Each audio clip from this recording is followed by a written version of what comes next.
Good morning students, कैसे हैं आप लोग। हम आशा करते हैं कि आप सभी अपने घरों में स्वस्थ होंगे। और आज फिर से एक नई वीडियो आपके लिए लेके आए हैं, जिसमें हम पाठ संख्या 1 की प्रश्नावली 1.1 के कुछ और सवाल कराएंगे। क्योंकि पिछली वीडियो में हमने प्रश्नावली 1.1 के प्रश्न संख्या 8 तक सवाल कर लिए हैं, उससे आगे के सवाल कराएंगे। और साथ के साथ हम आपको ये भी बताना चाहते हैं कि सरकार द्वारा जो ढील दी जा रही है उसका सदुपयोग करें। घर से बाहर निकलें तो हमेशा मुंह ढककर निकलें और ज़्यादा भीड़ भाड़ वाले इलाके पे ना जाए। सोशल डिस्टेंसिंग यानी कि सरकार द्वारा जो निर्देश दिया गया है कि 1 या 2 मीटर की दूरी अवश्य बनाएं, ठीक है। और दीक्षा ऐप सभी ने डाउनलोड कर लिया है और उसी से आप अपनी पाठ्यक्रम देखें और सवाल बनाएं। प्रत्येक विषय की वीडियो डाली जाती हैं प्रतिदिन, तो सभी बच्चों से ये कहना है कि सभी नियमित रूप से वीडियो देखें, जिससे आपको पाठ के बारे में पूरी जानकारी मिले और आप विभिन्न विषयों को निरंतर पढ़ते रहें। दूसरी बात कि दीक्षा ऐप जिन बच्चों ने डाउनलोड नहीं किया है उनसे मेरी अपील है कि वो सभी बच्चे दीक्षा ऐप को डाउनलोड करें और आरोग्य सेतु ऐप को भी अपने मोबाइल फ़ोन में, एंड्रॉयड फ़ोन में डाउनलोड करें। ज़्यादा वार्तालाप ना करते हुए चलिए आज की वीडियो स्टार्ट करते हैं। देखिए, प्रश्नावली 1.1 में हमने आपको प्रश्न संख्या 8 तक करा दिए हैं, जिसमें हमने स्वतुल्य, सम्मित और संक्रमक के बारे में बताया। और यदि कोई संबंध स्वतुल्य भी होता है, सम्मित भी होता है और संक्रमित भी होता है, संक्रमित कहा जाता है, तो उसे हम तुल्यता संबंध भी कहते हैं। यानी कि ये मतलब हुआ कि यदि किसी संबंध को हमें तुल्यता संबंध सिद्ध करना है तो हम उसे सबसे पहले स्वतुल्य, फिर सम्मित, फिर संक्रमित दिखाएंगे, ठीक है। तो इसी क्रम में हम अपनी वीडियो स्टार्ट करते हैं। यहाँ तक समझ में आ गया है ना सभी बच्चों को, ठीक है। चलिए अगला प्रश्न है, देखिए। तो प्रश्न संख्या 9 है ये। इसमें दिया गया है प्रश्न में कि सिद्ध कीजिए कि समुच्चय A बराबर x बिलोंग्स टू z और x का मान 0 और 12 के बीच में है, यानी कि 0 से बड़ा या बराबर, 12 से छोटा या बराबर में दिए गए निम्नलिखित संबंधों R में से प्रत्येक एक तुल्यता संबंध है। पहला भाग है, इसमें R बराबर a, b का क्रमिक युग्म है, जबकि इस प्रकार से कि mod of a minus b, यानी कि a माइनस बी का मॉड करने पर वो क्या आएगा, 4 का गुणांक आएगा। समझ में आ रहा है। दूसरा दिया हुआ है कि R बराबर a, b का क्रमिक युग्म है, जबकि a बराबर क्या होगा, b होगा। समझ में आ रहा है, ठीक है। देखिए इसको कैसे हल करेंगे हम, ध्यान दीजिएगा। जो हमने पिछले क्वेश्चन किए हैं, प्रश्न संख्या 8 भी तुल्यता संबंध से ही संबंधित थी, ठीक है। तो प्रश्न संख्या 8 जैसे हमने की वैसे ही हम 9 करेंगे। देखिए सबसे पहले हमें क्या सिद्ध करना होगा, तुल्यता के लिए स्वतुल्य देखना होगा, है ना।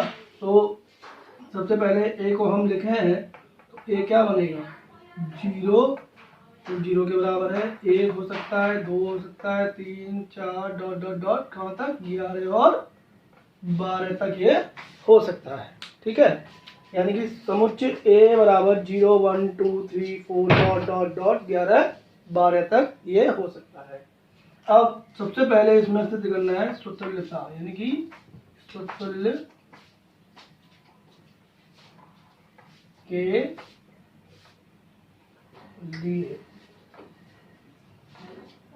ठीक है, स्वतुल्य के लिए। तो सभी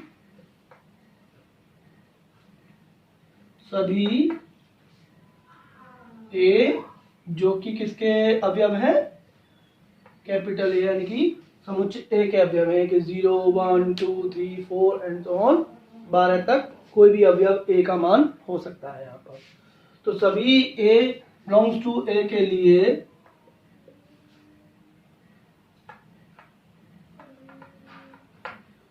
हम जानते हैं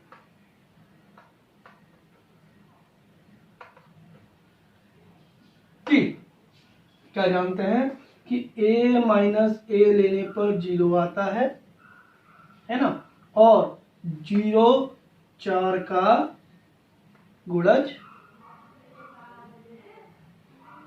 4 का गुणज है भाई। 0 तो सभी का गुणज होता है, तो 0 में कुछ भी गुणा करते हैं 0 हो जाता है, इसलिए 0 4 का गुणज है, 0 4 का गुणज है। यानी कि यहाँ से a माइनस ए क्या आया, a माइनस ए 4 का गुणज, 4 का गुणज, 4 का गुणज है। बात समझ में आई? क्योंकि a माइनस ए करेंगे तो वो 0 आएगा, और 0 4 का गुणज होता है, 0 सभी का गुणज होता है, ठीक है, इसीलिए a माइनस ए 4 का गुणज है। अब संबंध की परिभाषा पे जाएं तो a माइनस ए का मॉड 4 का गुणज होना चाहिए। अब यदि हम इसका मॉड लगा दें a माइनस ए का, तब भी तो 0 ही आएगा, यानी कि a माइनस ए का मॉड 4 का गुणज है। अब a माइनस ए का मतलब a, b की जगह भी a रख दिया हमने, तो यहाँ से हम निष्कर्ष निकालते हैं कि a, a r का अवयव है, a, a r का अवयव है। स्वतंत्रता की जो शर्त थी वो यही थी कि अवयव अपने आप का प्रतिबिंब रखे, यानी कि अपने आप का इमेज रखे, ठीक है। तो अवयव a था और उसका प्रतिबिंब भी a है, अपने आप में ही इसका प्रतिबिंब बनना है, यानी कि यहाँ से r कैसा हो गया, r स्वतुल्य संबंध है।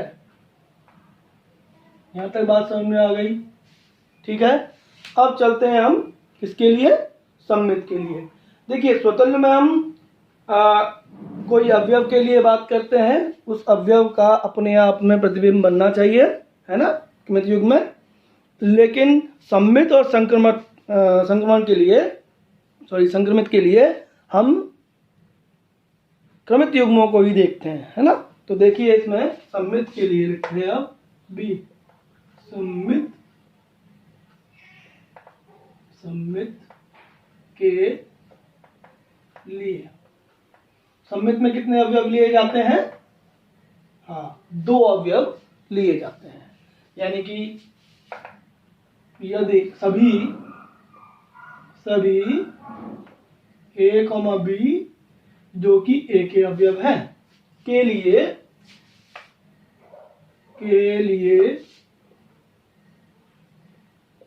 यदि a, b belongs to R हो, यानी कि a, b का क्रमित युग्म R में हो, तो इसका तात्पर्य यह है कि mod of a minus b 4 का गुणज होगा, यानी कि 4 के कह रहे हैं हम भाई। 4 का गुणज का होता है 4 का गुणे में आएगा, तो 4 उसमें से निकलेगा ही निकलेगा, तो 4 के मान लिया। यहाँ पर के कोई भी पूर्णांक है, ठीक है, तो 4 के बन गया। अब हम जानते हैं कि इनको पलटा भी जाए तो मॉड लगने की वजह से b माइनस ए का मॉड भी 4 के ही आएगा, ठीक है भाई। a माइनस बी का मॉड, इसको ऐसे देख लीजिए कि 1 और 5 लिया मैंने, तो 1 माइनस 5 आता है -4 का मॉड करेंगे +4 हो गया, 4 का गुणज है। और 5 माइनस 1 करने पे प्लस का 4 आएगा, उसका मॉड करने पे 4 ही आएगा, तो वो भी 4 का गुणज है। दोनों बराबर भी आ रहे हैं और 4 के गुणज भी आ रहे हैं। इसका तात्पर्य ये हुआ कि b माइनस a जब 4 का गुणज है तो b a भी r में होगा। लिया किसका था हमने? लिया ये था कि a b r में हो, तो b a r में पाया जाता है। तब हम r को क्या कहेंगे? r सम्मित संबंध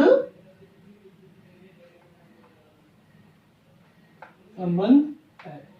ठीक है, इसमें कोई समस्या नहीं। चलिए देखिए अगला है, इसमें कौन सा है अगला? संक्रमण। ठीक, संक्रमित देखते हैं। संक्रमित के लिए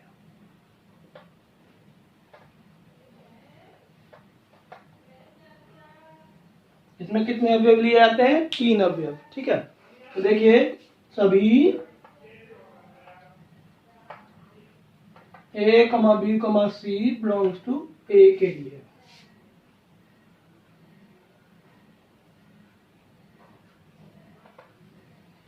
यदि इसमें 2 क्रमिक युग्म R में माने जाते हैं। कैसे माने जाते हैं? यदि a, b R में हो, b, c भी R में हो। तो a, b यदि R में है तो इसका तात्पर्य है कि mod of a minus b बराबर 4k, और इसका मतलब यह है कि mod of b minus c बराबर 4m। ठीक है ना? Mod of a minus b बराबर 4k, mod of b minus c बराबर 4m, क्योंकि 4 का गुणज है भी। तो a माइनस c को हम लिख सकते हैं a plus b minus b plus b minus c, ऐसे लिख देगा हमने इसको। ठीक है, अब यहां से हम इसको अलग अलग करें तो मॉड ऑफ, क्योंकि होता तो ये लेस देन इक्वल टू आता है, mod of a minus b plus mod of b minus c, लेकिन इक्वलिटी आ रही है ना, इसमें बराबर भी तो आ रहा है ना। तो mod of a minus c बराबर होगा, a माइनस b किसके बराबर है? 4k के बराबर, ये 4m के बराबर, और यहाँ m क्या है? यहाँ m क्या है? एक पूर्णांक है। ठीक है, अब यहाँ से 4 कॉमन ले लिया जाए तो ये बनता है k प्लस m। ठीक है, अब ये ध्यान देने वाली बात है कि k क्या था? पूर्णांक है, और m भी पूर्णांक है। दोनों का योग कैसा आएगा? वो भी तो एक पूर्णांक आएगा। तो यहाँ पे लिख दें आप कि k प्लस m भी क्या है? एक पूर्णांक है। तो a और c में भी वही संबंध निकला जो a और b और b और c में था। इसका मतलब ये हुआ कि a, c भी R में है। तो R संक्रमित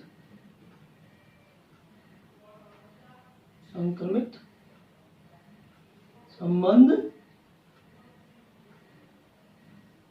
है। R संक्रमित संबंध भी हो गया भाई। R स्वतुल्य भी है, R सम्मित भी है, और R संक्रमित भी है। तो देखिए R स्वतुल्य भी है, R सम्मित संबंध भी है, और R संक्रमित संबंध भी है। तो यहाँ लिख सकते हैं हम कि R स्वतुल्य सम्मित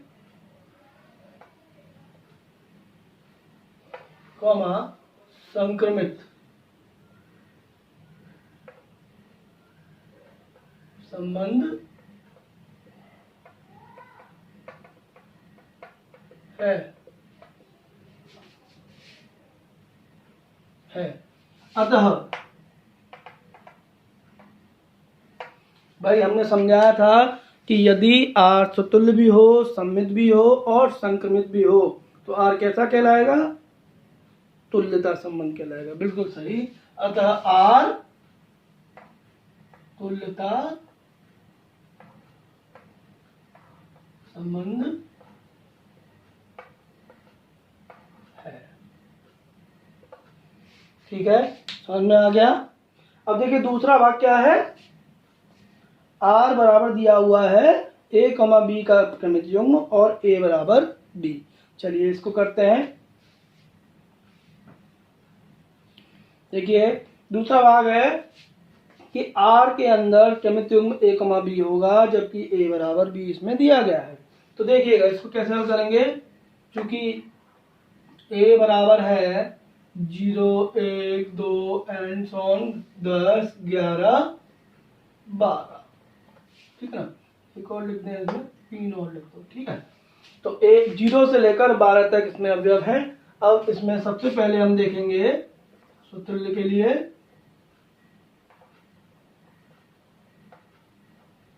सूत्र के लिए सभी a belongs to a के लिए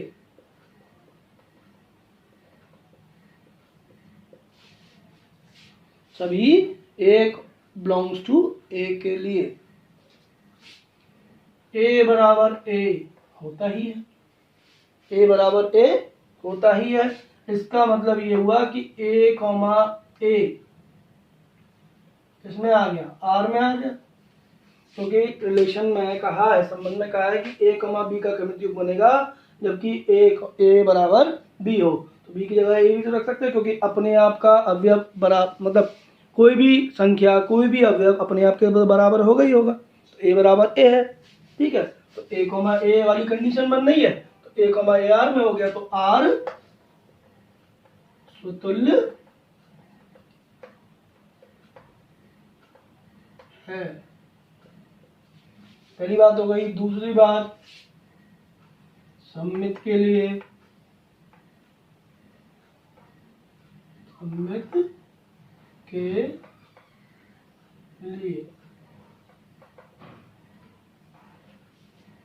सममित में दो अवयव लिए जाते हैं, तो सभी a, b जो कि a में है के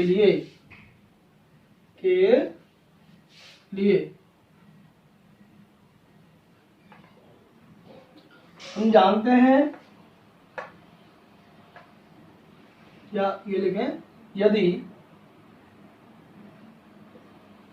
a, b r में है, तो इसका r में है, तो यानी कि a, b belongs to r है, तो इसका मतलब ये बनता है कि a, b r में होगा तो a बराबर b होगा। ठीक है, और a बराबर b है तो b बराबर भी तो a है। यानी कि a अगर b के बराबर है तो b भी तो a के बराबर है। तो यहां से हम लिख सकते हैं कि b, a भी r में है, क्योंकि जो संबंध a और b में है वही संबंध b और a में भी है। तो यहां से हम ये लिख सकते हैं कि r सममित संबंध है। समझ में आ रहा है ना। देखिए a, b r में है, ये तो कंडीशन होती है सममित की, है ना। अब a, b r में है, इसका मतलब r की शर्त को पूरा करेगा। r की शर्त क्या है, a बराबर b, तो a बराबर b रख दिया। हम जानते हैं कि यदि a बराबर b है तो b बराबर भी तो a है, तो b बराबर a आते ही b, a भी r में हो गया, और b, a r में हुआ तो कंडीशन जो सममित की होती है वही आ गई कि a, b को r में रखें तो b, a भी r में होना चाहिए, वो आ रहा है। तो इसीलिए r सममित संबंध है। समझ में आ रहा है। अब तीसरा भाग है इसका संक्रमित।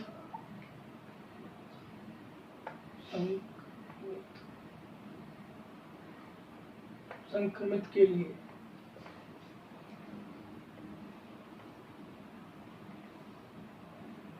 संक्रमित के लिए अब संक्रमित के लिए करना है। तो देखिए स्वतुल्य हो गया, सम्मित हो गया, और संक्रमित संबंध के लिए। संक्रमित संबंध के लिए क्या है, लेते हैं 3 अवयव लेते हैं। तो यहाँ लिखेंगे सभी A comma B comma C belongs to A के लिए, ए के लिए यदि ए कॉमा बी आर में हो और बी कॉमा सी भी आर में हो। ठीक है, तो ए कॉमा सी भी आर में होना चाहिए। इस बात को देखते हैं, यदि ए कॉमा बी आर में होता है तो इसका मतलब है कि ए बराबर बी, है ना। और ऐसे ही जब बी कॉमा सी आर में होता है तो इसका मतलब है बी बराबर सी। ठीक है, इन दोनों से ए बराबर है बी के और बी बराबर है सी के, तो हम लिख सकते हैं इन दोनों से, इसको पहली समीकरण डाल दें या ना भी डालें तो भी चलेगा। यहां से ए बराबर सी आ जाता है, तो जब ए बराबर है बी के और बी बराबर है सी के तो ए बराबर सी होगा। इसीलिए हम ये कह सकते हैं कि ए कॉमा सी में भी वही, यानी कि ए और सी में भी वही संबंध है जो ए और बी में और बी और सी में है, यानी कि ए कॉमा सी का जो क्रमिक युग्म है वो भी आर में होगा। तो आर संक्रमित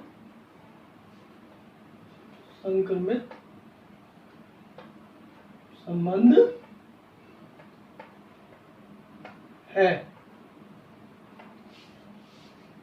ठीक है, तो आर स्वतुल्य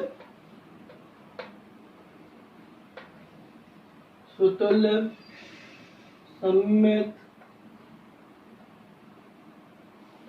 कॉमा संक्रमित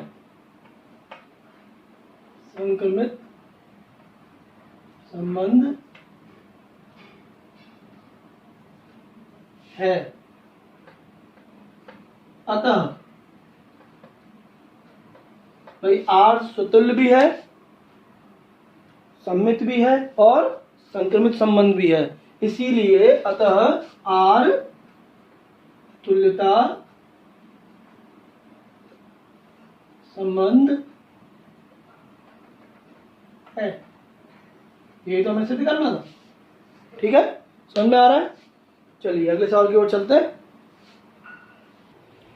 देखिए 12वां प्रश्न है, प्रश्नावली 1.1 का।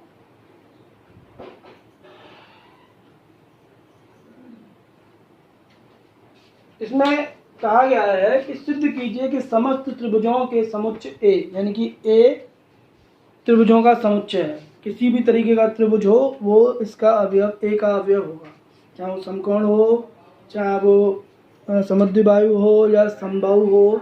ठीक है, कैसा भी त्रिभुज हो वो इसके अवयव होगा, ए का अवयव होगा।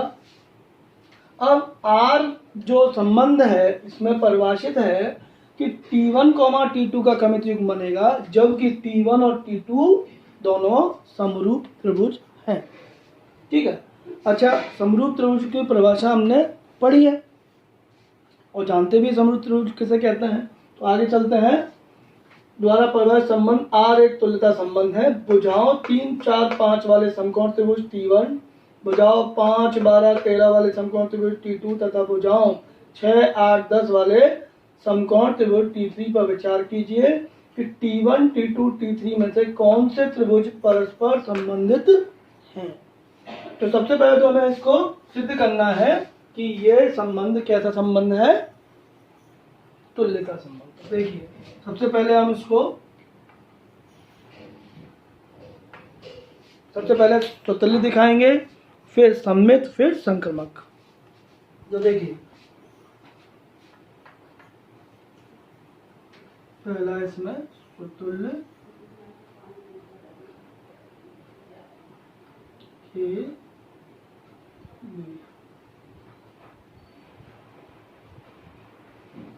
स्वतुल्य के लिए है, मतलब क्या है स्वतुल्य के लिए, तो यहाँ लिखेंगे सभी, यहाँ तो T1, T2 T belongs to ए, सभी T यानी कि कोई भी त्रिभुज, T से ट्रायंगल, कोई भी त्रिभुज ए का अवयव है के लिए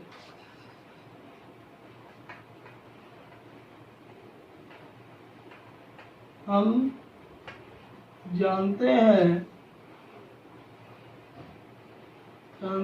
कि कोई भी त्रिभुज अपने आप के तो समरूप होता ही है, कोई भी त्रिभुज अपने आप के समरूप होगा, सर्वांग होगा, समरूप भी होगा। ठीक है, तो टी समरूप होगा टी के, यानी कि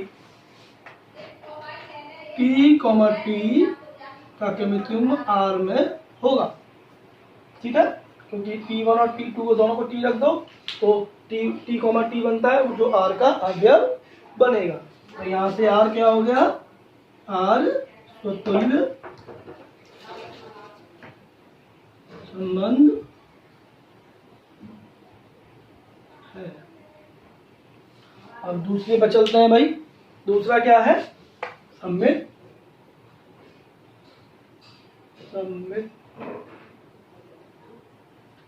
के लिए,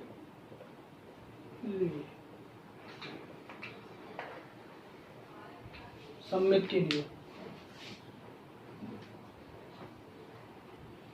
तो इसमें हम लिखेंगे, क्योंकि इसमें दो अवयव लिए जाते हैं, तो सभी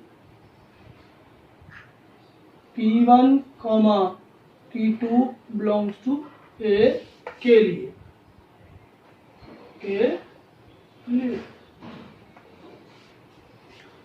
यदि क्योंकि जो शर्त होती है सममित की वो यही होती है कि यदि T1, T2 का क्रमिक युग्म R में हो तो T2, T1 का भी क्रमिक युग्म R में होना चाहिए।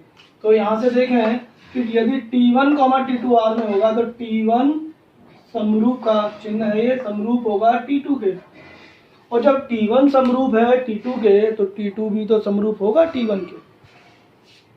तो यहाँ से हम लिख सकते हैं T2 समरूप T1। इसका मतलब है कि T2, T1 R में होगा। T1, T2 R में था, हमने माना था, और T2, T1 R में प्राप्त हो गया। तो यहाँ से हम कह सकते हैं कि R सममित संबंध है। ठीक है, R एक सममित संबंध है। समझ में आ रहा है? यहाँ हमने T1, T2 को R में रखा और यहाँ से हमें प्राप्त हो गया कि T2, T1 भी R में होगा। इसका मतलब है कि R एक सममित संबंध है। अब तीसरा है संक्रमक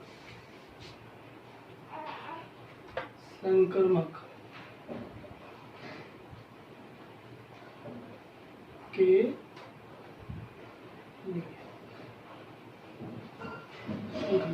इसमें कितने अवयव लिए जाते हैं? इसमें लिए जाते हैं 3 अवयव। ठीक है, तो सभी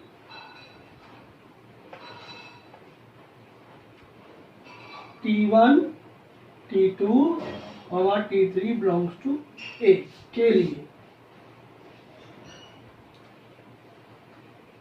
इसकी शर्त होती है कि यदि हम दो क्रमित युग्म लें, वो भी इस तरीके से कि T1, T2 R में हो और T2, T3 भी R में हो, तो यदि हमें T1, T3 भी R में प्राप्त हो जाए, इसका मतलब है कि T1 और T2 में जो संबंध है या T2 और T3 में जो संबंध है वही संबंध T1 और T3 में प्राप्त हो जाए तो ये संबंध संक्रमक संबंध कहलाएगा।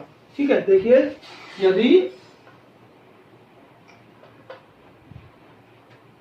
T1, T2 R में है और T2, T3 भी R में है, तो जब T1, T2 R में है तो इसका मतलब है कि T1 समरूप है किसके? T2 के, और T2, T3 R में है तो इसका मतलब है कि T2 भी समरूप है T3 के।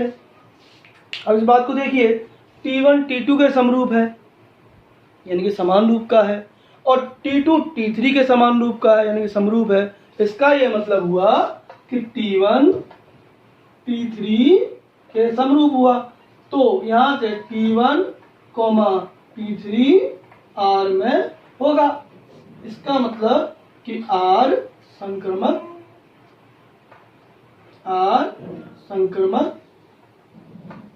संबंध है। ठीक है, तब R स्वतुल्य है, सममित है और संक्रमक संबंध है, तो R एक तुल्यता संबंध होगा। क्या लिखें आप? R स्वतुल्य है, कॉमा सममित, कॉमा संक्रमक संबंध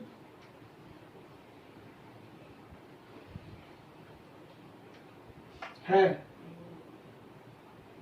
अतः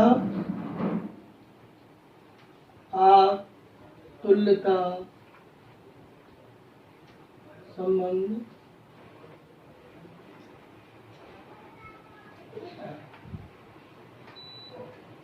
ठीक है, समझ में आ रहा है? अब इसके आगे जो प्रश्न में दिया गया है कि भुजाओं 3, 4, 5 वाले समकोण त्रिभुज T1, भुजाओं 5, 12, 13 वाले समकोण त्रिभुज T2 तथा भुजाओं 6, 8, 10 वाले समकोण त्रिभुज T3 पर विचार कीजिए कि T1, T2, T3 में से कौन से त्रिभुज परस्पर संबंधित होंगे। तो हमने समरूप की परिभाषा पढ़ी है और समरूप पाठ को हमने कक्षा 10 में पढ़ा है। उसमें ये बताया गया है कि जब भी कोई दो त्रिभुज समरूप होंगे तो उनकी संगत भुजाओं का अनुपात समान रहता है। यानी कि यदि हम इसमें T1 में और T3 में देखें तो T1 और T3 को देखने पर T1 की भुजाएं हैं क्या? 3, 4, 5, ठीक है, और T3 की भुजाएं हैं 6, 8, 10, ठीक है। अब इन दोनों की यदि बात करें हम तो इसमें अनुपात देखें, देखिए, और T2 की भी भुजाएं लिखते हैं हम। T2 की भुजाएं 5, 12, 13, तो T2 की भुजाएं क्या है? T2 की भुजाएं हैं 5, 12, 13। अब यहां देखें कि T1 की भुजाओं का अनुपात T1, T2 की भुजाओं का अनुपात देखते हैं, का अनुपात। देखिए 3/5 आ रहा है, फिर दूसरा आ रहा है 4/12, यही बराबर नहीं है।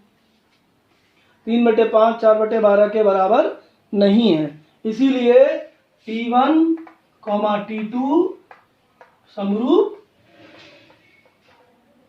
नहीं है, और जब समरूप नहीं है तो संबंधित भी नहीं होंगे, ठीक है ना। T1, T2 समरूप नहीं है, इसीलिए T1 और T2 आपस में संबंधित नहीं है। T1, T2 संबंधित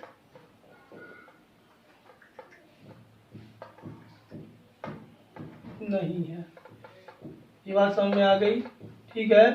अब देखिए T1 और T3 का अनुपात देखते हैं। T1, T3 की भुजाओं का अनुपात। तो देखिए 3 है और उधर 6 है, तो 3/6, यहाँ 4 है, यहाँ 8 है, तो 4/8, यहाँ 5 है, तो यहाँ 10 है। देखिए 3/6 भी काट के 1/2 हो जाता है, 4/8 भी 1/2 हो जाता है, 5/10 भी 1/2 हो जाता है, यानी कि तीनों अनुपात बराबर हैं। इसका मतलब है कि T1 या T1 समरूप है T3 के, ठीक है। जब समरूप है तो T1, T3 संबंधित है।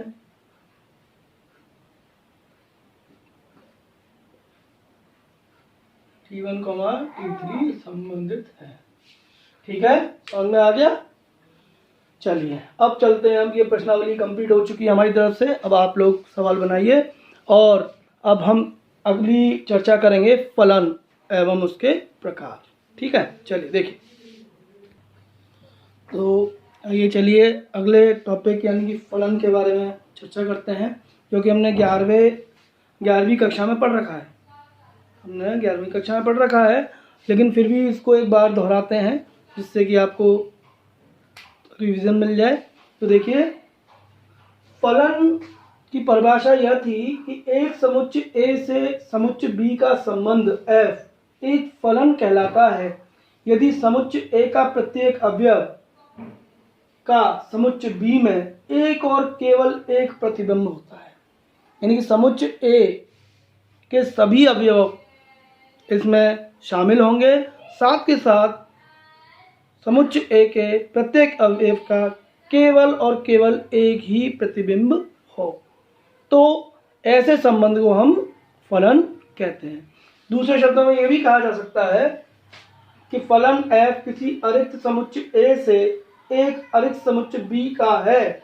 इस प्रकार का संबंध है कि f का प्रांत a है, f का प्रांत a होगा तथा f के किसी भी दो भिन्न क्रमित युग्मों के प्रथम घटक समान नहीं है। ठीक है, यानी कि प्रथम घटक सबके अलग अलग होंगे, तो हम जानते हैं प्रांत जो आएगा वो a आएगा। f का प्रांत क्या है? a, और a के अंदर जितने भी अवयव होंगे उनका कोई द्वितीय घटक जो है प्रथम घटक समान नहीं होना चाहिए। ठीक है ना, द्वितीय घटक अलग अलग हो लेकिन प्रथम घटक समान ना हो किन्हीं भी दो क्रमित युग्मों का, तो वह संबंध फलन कहलाता है। जैसे देखिए कुछ उदाहरण है, r a b में है, q a b में है, a से b में, और t भी a से b में है। r परिभाषित किया हुआ 2,1, 5,1, 8,1, 14,1, तो ये संबंध है या फलन? तो देखें इसमें कि 2 का 1 के साथ है, 5 का 1 के साथ है, 8 का 1 के साथ है, 14 का 1 के साथ है, तो द्वितीय घटक तो समान है लेकिन प्रथम घटक हर एक का अलग अलग है। इसीलिए हम कह सकते हैं कि यह क्या है? एक फलन है। बिल्कुल सही। ऐसे इसमें आइए 2,1, 4,2, 6,3, 8,4, 10,5। ठीक है, तो इसमें भी हम इस तरीके का अगर मिलता है, क्योंकि सभी प्रथम घटक जो है अलग अलग हैं क्रमित युग्मों में, तो इसीलिए हम इसको भी फलन कहेंगे। लेकिन तीसरे वाले में आए तो 1,3 और 1,5 इन दोनों क्रमित युग्मों के प्रथम घटक समान हैं, यानी कि एक की दो प्रतिबिंब बन रहे हैं, एक का 3 भी बनना है और एक का 5 भी बनना है, तो ये फलन नहीं है। तो ये फलन है, ये फलन है, परंतु ये फलन नहीं है। ठीक है, कुछ आया ध्यान? 11 में किया है आपने ये। ठीक है, अब चलते हैं हम आगे, इनके प्रकार के बारे में समझते हैं।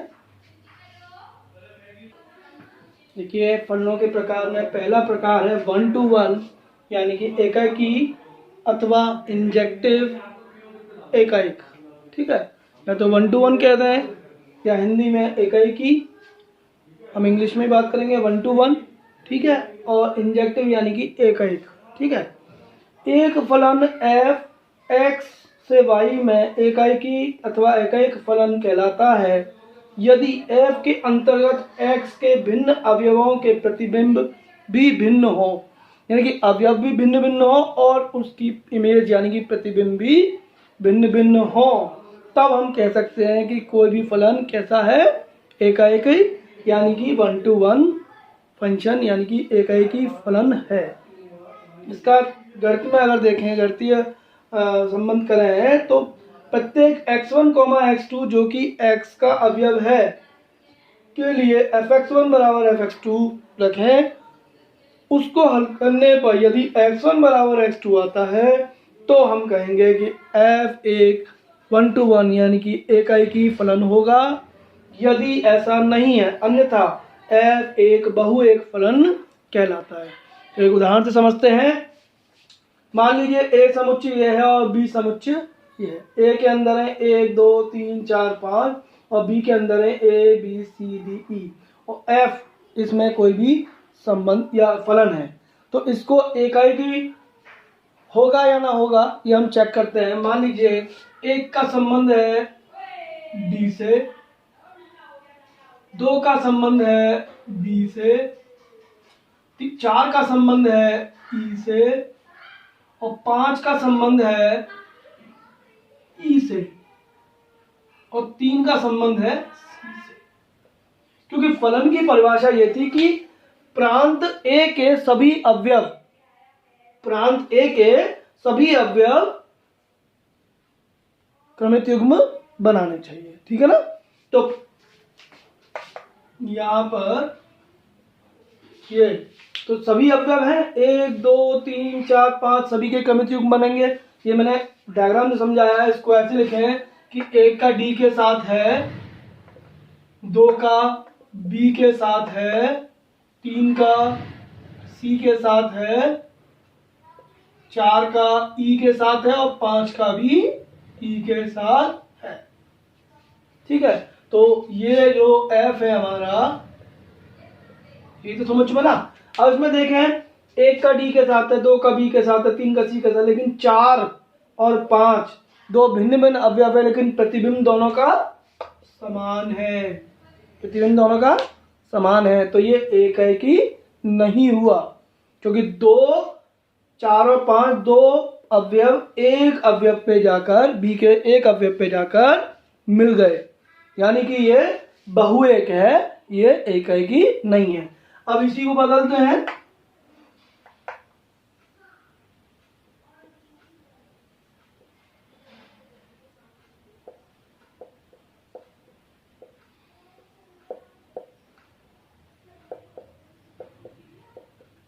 ठीक है। अब देखिए 1 का ए के साथ बन गया, ठीक है, 2 का सी के साथ बन गया, 3 का डी के साथ बन गया और 4 का बी के साथ बन गया। तो इसको हम लिखेंगे एफ को, तो 1 का ए के साथ, 2 का सी के साथ, 3 का डी के साथ और 4 का बी के साथ। तो यहाँ देखें हम सभी भिन्न भिन्न अवयव हैं प्रथम घटक वाले और सभी भिन्न भिन्न अवयव हैं द्वितीय घटक वाले। 1 का ए के साथ, 2 का सी के साथ, 3 का डी के साथ, 4 का बी के। तो एकाएकी की जो परिभाषा है 1-to-1 फंक्शन की, 1-to-1 फलन की, वो यही तो है कि भिन्न भिन्न अवयवों के लिए प्रतिबिंब भी भिन्न भिन्न आए, यानी कि प्रथम घटक और द्वितीय घटक दोनों ही अलग अलग आते रहे। प्रथम घटक के लिए द्वितीय घटक हर बार बदले तो हम यहाँ पर कहेंगे कि यह एकाएकी यानी कि 1-to-1 फंक्शन है। जैसे कि देखो एक एका है, एक का प्रतिबिंब क्या है ए। अब एक नहीं आना चाहिए कहीं भी, है ना, क्योंकि फलन ही नहीं होगा नहीं तो। अब 2 लिया, 2 का ए नहीं होगा, अगर ए हो गया तो ये बहुएक हो जाएगा, है ना। अगर इसका 2 का ए हो जाता तो ये बहुएक हो जाता फलन। ठीक है। अब ये 2 का सी हो गया, 3 का डी हो गया, 4 का बी हो गया, यानी कि सभी अवयवों का प्रतिबिंब अलग अलग है, इसलिए फलन है और साथ के साथ ये एकाएकी फलन है, 1-to-1 फंक्शन है। ठीक है। अब आज के लिए इतना ही काफ़ी। अगली वीडियो में आपको जो अगले प्रकार हैं फलन के वो समझाएंगे, ठीक है, और फिर इसके सवाल कराएंगे। ठीक है। धन्यवाद। और सभी लोग सुरक्षित रहें और निरंतर रूप से अपनी पढ़ाई करते रहें। धन्यवाद।